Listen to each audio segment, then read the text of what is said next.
BKPI Pasca Sarjana Semester 5 YN Tersangka. Assalamualaikum warahmatullahi wabarakatuh. Perkenalkan, nama saya Aulia Rukri, mahasiswa BK semester 8. Assalamualaikum warahmatullahi wabarakatuh. Perkenalkan, nama saya Rita Maharani, mahasiswa Pasca BKPI semester 2. Warahmatullahi wabarakatuh. Perkenalkan, nama saya Ramadhani, mahasiswa BKPI YN Tersangka. Bismillahirrahmanirrahim. Assalamualaikum warahmatullahi wabarakatuh. Perkenalkan, nama saya Putri Yeni, mahasiswa Pasca BKPI YN Sangkar 2019. Terima kasih. Assalamualaikum warahmatullahi wabarakatuh. Waalaikumsalam warahmatullahi wabarakatuh. Baiklah, terima kasih atas kehadiran rekan-rekan kakak-kakak semuanya. Baiklah, sudah pada tahu apa yang akan kita lakukan pada hari ini? Sudah. Baiklah, apakah kita di sini semuanya sudah saling kenal? Sudah. Nah, berhubung kita sudah saling kenal, mungkin di sini hanya mengulangi lagi. Perkenalkan, nama saya Anissa. Mungkin teman-teman bisa memanggil dengan nama saja nanti. Baiklah, mungkin langsung saja kita mulai. Apakah di sini sudah pernah melakukan konseling kelompok sebelumnya? Sudah. Nah, jika sudah pernah, bisa dikemukakan apa itu konseling kelompok? Baik, kalau menurut saya konseling kelompok itu adalah suatu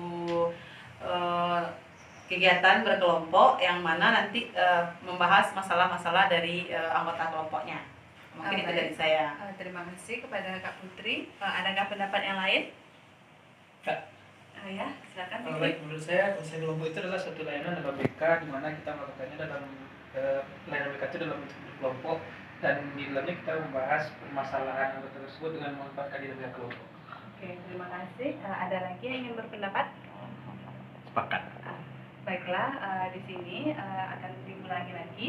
Konseling kelompok itu merupakan suatu kegiatan yang kita lakukan secara berkelompok, di mana nanti kita membahas permasalahan yang diutarakan oleh anggota kelompok yang dalamnya terdapat dinamika kelompok.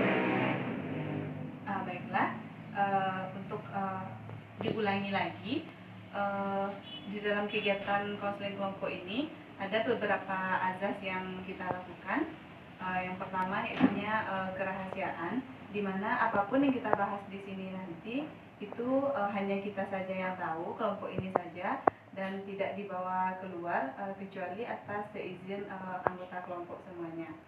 Nah, selanjutnya itu azas keterbukaan, di mana nanti anggota kelompok semuanya diharapkan terbuka dalam menyampaikan permasalahan yang dialaminya, dan pada kegiatannya yaitu anggota kelompok secara sukarela memberikan tanggapan ataupun masukan nanti terhadap permasalahan temannya. Sampai di sini bisa dipahami? Bisa. Baiklah, apakah kita butuh yang terlebih dahulu atau langsung saja? Baiklah, gamesnya, apakah ada saran dari anggota kelompok? Games apa kita bagusnya untuk merilekskan diri sedikit? Ada? Bang, bisa? Dari kakaknya. Langsung dari pemimpin kelompok saja. Enggak. Apa ya gamenya? Game konsentrasi aja kan? Konsentrasi game itu. Konsentrasi. Game yang Marina itu keren ya? Marina. Ya, Marina itu keren ya. Gimana? Tekniknya gimana? Saya adopsi. Gamenya saya dapat waktu kemarin ya Kak, sebelum cerita dengan teman-teman. Game itu seperti kakak merangkai semacam cerita. Terus dalam cerita itu ibaratnya nanti ada binatang atau kendaraan, dan yang binatang itu kita tirukan suaranya, atau kendaraan itu, kalau kendaraan mungkin bunyinya sama sebenarnya, atau binatang lah. Nah, gimana bunyinya terus kita cobakan. Contohnya pada suatu hari ada seorang pergi ke hutan. Sampainya di hutan dia bertemu dengan seekor ular. Ular itu gimana bunyinya itu kak. Tapi narasinya tergantung sama kakak. Gitu. Oke. Gimana? Sepakat? Sepakat. Baiklah, langsung saja kita mulai berarti ya. Ya. Baiklah, pada suatu hari kakak berjalan ke hutan. Hutannya sangat rimbun dan kakak melihat ular di batang pohon.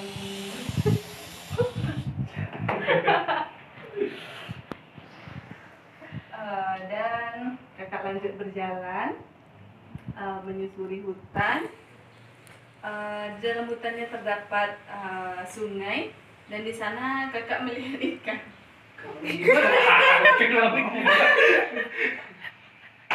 Tiba-tiba ada. Bunyikanlah. Bunyikan bang.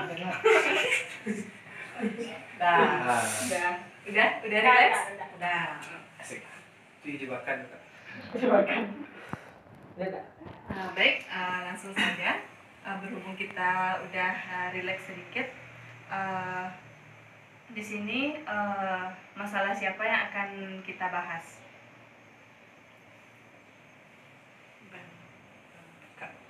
Atau kita utarakan dulu masing-masing. Iya. Ya, boleh diutarakan dulu masing-masing anggota kelompok apa masalahnya atau apa yang sedang dirasakan. Silakan mau Dari mana? Kak, dari ujung atau dari sini atau dari mana? mulai dari Bang Dedi juga boleh. Oh, oke, siap. Yang palingan untuk saat sekarang ini permasalahannya ya deadline tugas yang menumpuk, tapi belum ada muara untuk penyelesaiannya, baru selesai 2 gitu kan. Padahal banyak gitu kan. Nah, waktu menumpuk terus, palingan seperti itu. Kak Putri? Kalau permasalahan sih, kalau yang agak rumit itu mungkin di rumah ya. Soalnya kalau orang tua biasa berkata-kata kepada kita, nanti efeknya mungkin kita ke teman-teman yang lain juga seperti itu. Karena di rumah orang tua saya suka berbicara, mungkin bahasa Minangnya mari ari gitu. Itu mungkin permasalahan saya, kurang nyaman saya dengan hal itu. Mungkin kembalikan ke Minang. Oke, Fikri? Oke kak, kalau permasalahan saya tuh orangnya bisa dibilang hobi telat, terlambat gitu. Tapi saya bodo amat dengan itu semua gitu.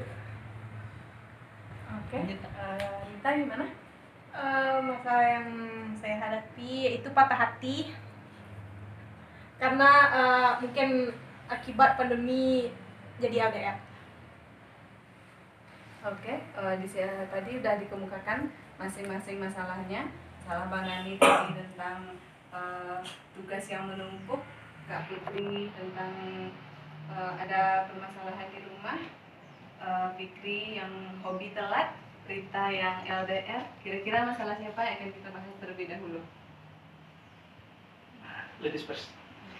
Kepada Rita, silakan. Menurut saya masalah yang akan kita bahas itu sama-sama urgent, tapi barangkali lebih baiknya itu masalah Kak Putri. Masalah Kak Putri. Yang lainnya gimana? Ya, sepakat. Hujan kayaknya. Karena itu mengingat hubungan antara anak dengan orang tua ya. Iya. Oh, oke. Nah, kepada Kak Putri disilahkan untuk menyampaikan permasalahannya. Baik, mungkin kalau berkaitan dengan hal tersebut, masalahnya saya di rumah tuh kan 4 beradik, memiliki orang tua, mungkin dari segi pendidikan dia tidak sama dengan kita, itu sama SD gitu kan.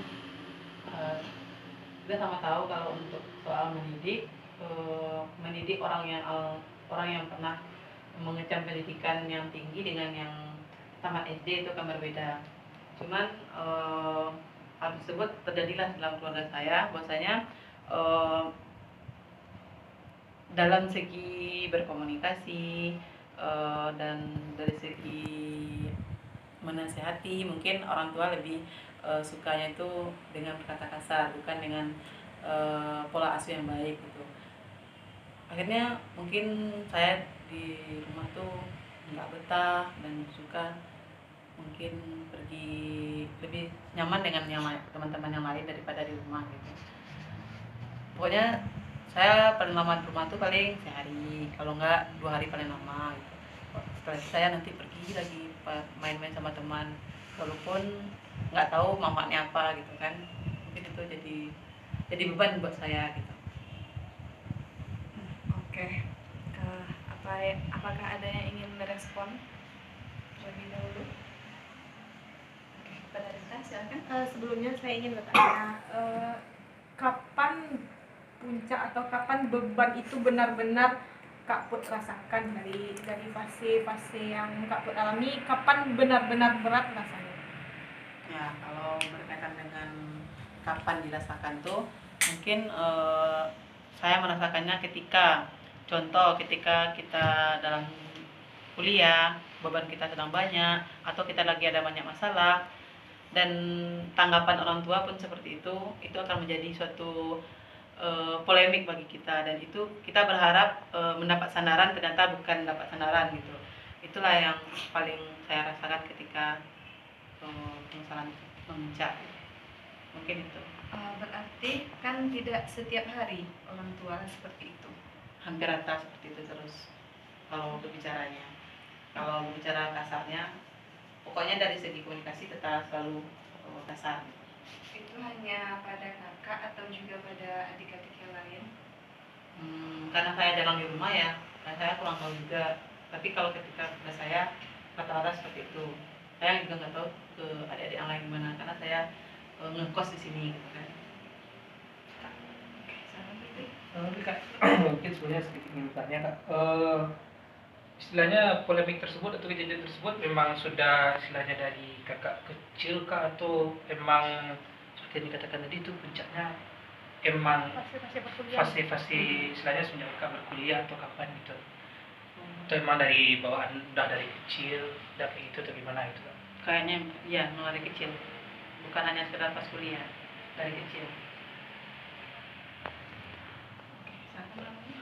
Kira-kira menurut Putri, apa yang menyebabkan orang tua itu berkata yang seperti itu?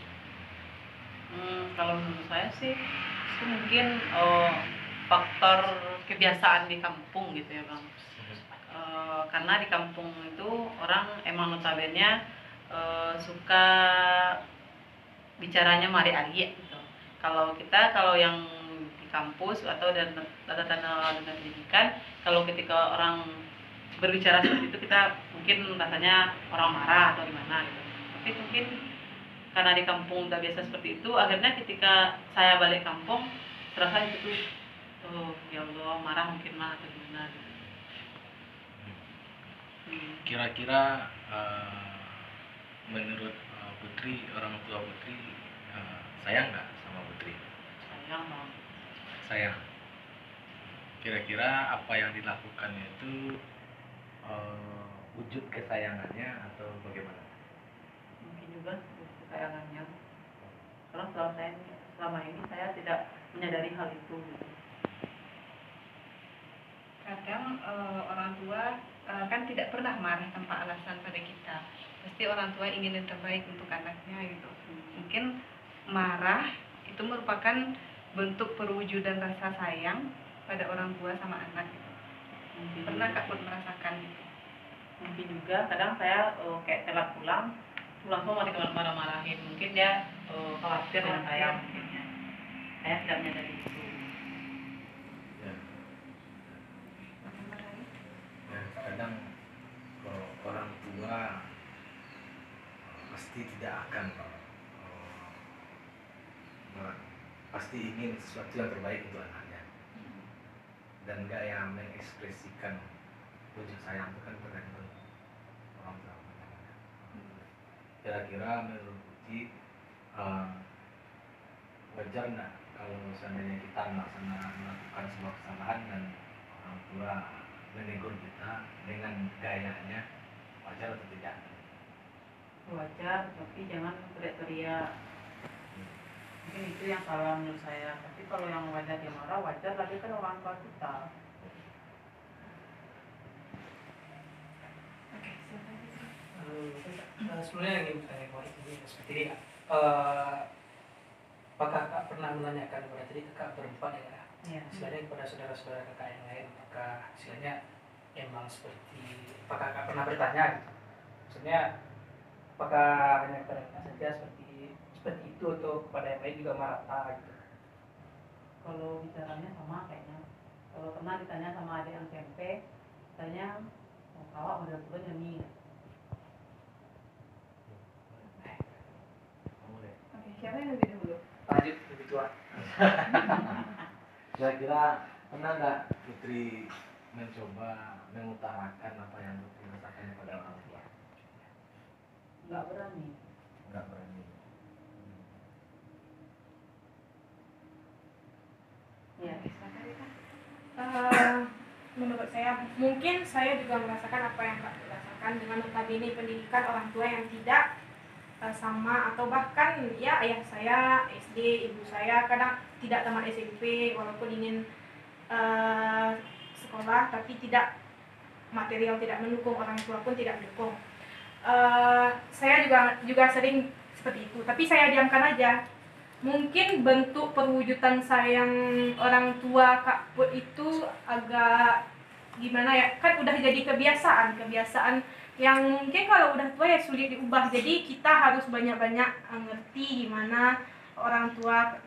Kalau saya menghadapin orang tua saya, biarlah dia ngomong dulu, walaupun itu namanya saya nggak dengerin, tapi kadang ya agak iba aja hati kita rasanya. Cuma nanti kalau udah dapat moodnya, udah dapat view yang tepat, saya cerita itulah ngare-ngare sih lah gitu bahasa Minangnya.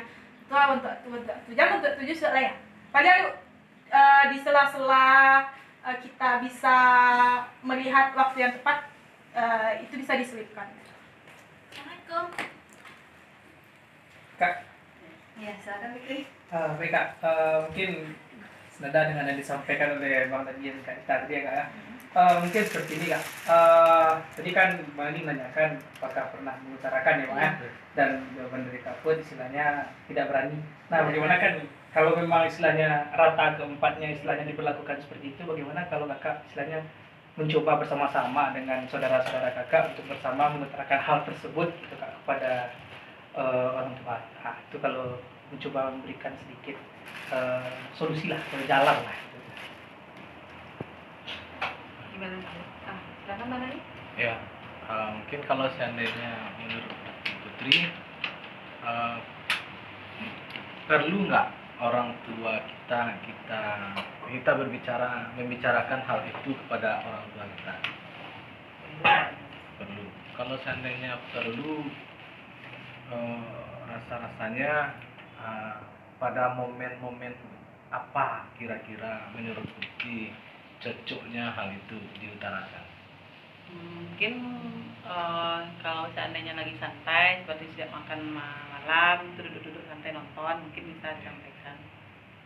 Nanti akan saya coba. Gitu. Jadi Putri mau mencoba hal itu? Insya Allah nanti saya coba. Iya. Jadi nanti Kak Put bisa mencari waktu-waktu yang tepat di mana yang orang tua lagi santai, moodnya lagi bagus, dan dicoba untuk mengutarakan gitu, agar tidak terjadi salah paham antara orang tua dan anak. Gitu. Padahal sebenarnya itu adalah bentuk rasa sayang orang tua sama kita. Gitu. Iya. Nanti takutnya kita menganggap kalau itu orang tua kita gak sayang sama kita, tapi ternyata mana tahu itu membuat orang tua wujud dari rasa sayang orang tua kita kepada kita, kan seperti itu. Oke. Masih ada tanggapan dari yang lain? Pas. Mas?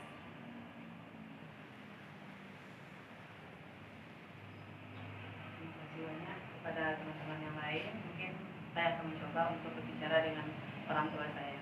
Ya, kapan akan Kak Put mulai coba? Mungkin nanti malam, kalau secepatnya mungkin saya coba.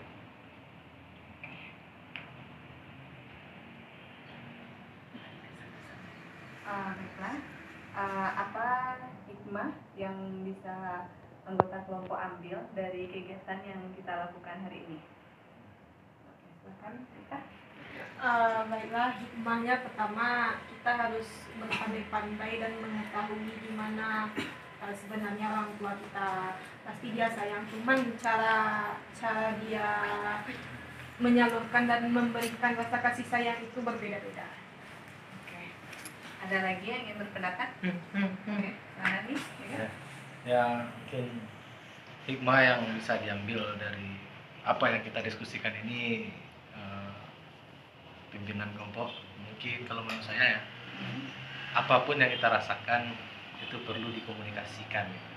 Jadi kalau seandainya sesuatu itu kita tidak suka dan kita pendam, itu akan menjadi hal yang tidak baik untuk kita. Jadi kita bisa berpendapat karena kita tidak mengetahui apa yang sebenarnya terjadi. Jadi apa yang kita pikirkan dulu, selama apa yang kita pikirkan belum tentu itu kenyataannya. Jadi alangkah baiknya dikomunikasikan segala sesuatu yang ada.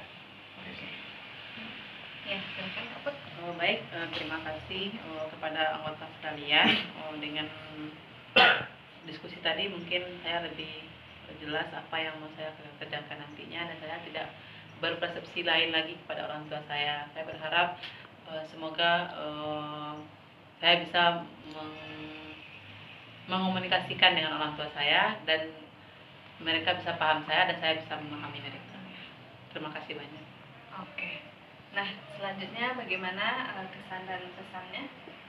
Kesannya terhadap kegiatan kita? Oke, kalau kesan dan pesan, mungkin kesannya di sini pertama itu saya mendapatkan istilahnya semacam pengalaman lah dari kakak-kakak dan abang-abang di sini, karena istilahnya dari segi umur lebih tua daripada saya itu lah. Makanya saya mendapatkan satu pengalaman yang berharga menurut saya itu ya. Dan bentuk pesan mungkin kita bisa melakukan kegiatan ini kembali gitu kan, karena masih ada masalah lain yang perlu rasanya kita lepaskan, dan kalau perlu kita menambah barang juga tidak masalah. Kalau menurut saya, kemudian Kira-kira kapan kita akan melakukan kegiatan lanjutannya?